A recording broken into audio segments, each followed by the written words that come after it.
Aloha. It's time for a Mai Tai.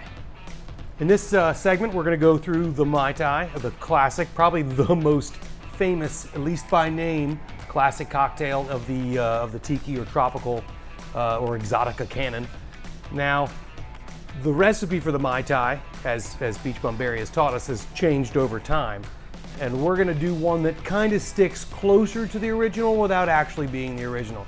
Now, the original was made with Ray and Nephew's 17 year, purportedly, and they don't make that product anymore. But soon after the original, even Trader Vic was splitting the base, instead of 2 ounces of a fancy rum, between 1 ounce of white rum and 1 ounce of dark rum. So we're going to follow kind of that kind of model. He also started doing his little Angostura and Pernod trick pretty soon afterwards, but we're going to eschew that completely. So what I'm going to do is we hammered up some ice for you.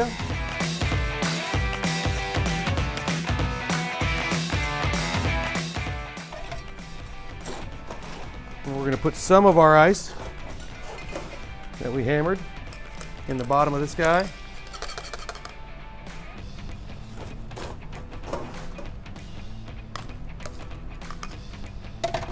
And then we're going to go with 1/2 ounce of Cointreau.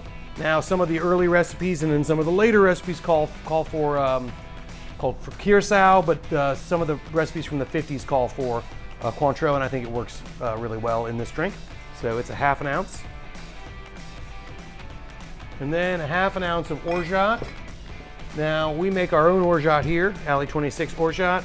Like all of our products, you got to kind of turn it over, make sure everything's incorporated, because we use real almonds, and then unlike other orgeats, which depend mostly on orange blossom flower water or some kind of really overly scented thing, we have some orange in there, but we also have a nice little bit of clove, which I think works really well with a lot of the classic drinks that call for orgeat. So there's 1/2 ounce of our Alley 26 Orgeat in there.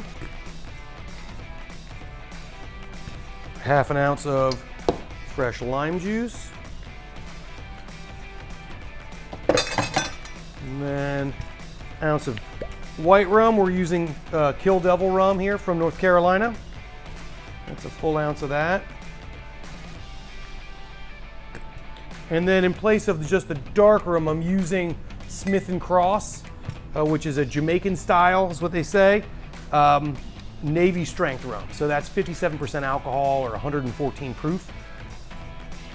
When this was first released on the market, it kind of blew most of the bartenders that we could get of the product, blew most of the stuff away. And it was really great because just the smell of this, like the butterscotch and little bits of funk on it, are really cool. And they make drinks that could be a little one-dimensional, they make them two-dimensional.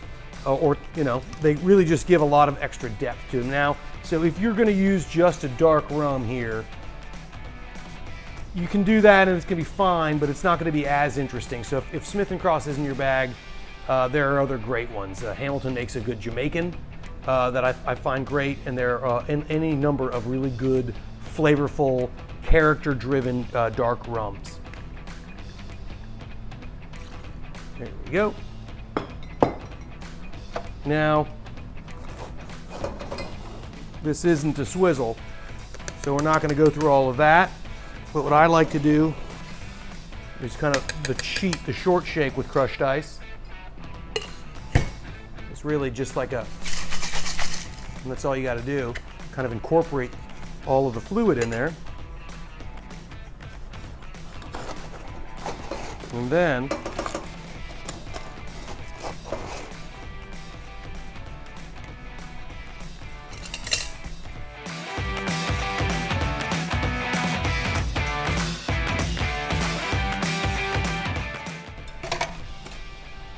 and some pretty mint.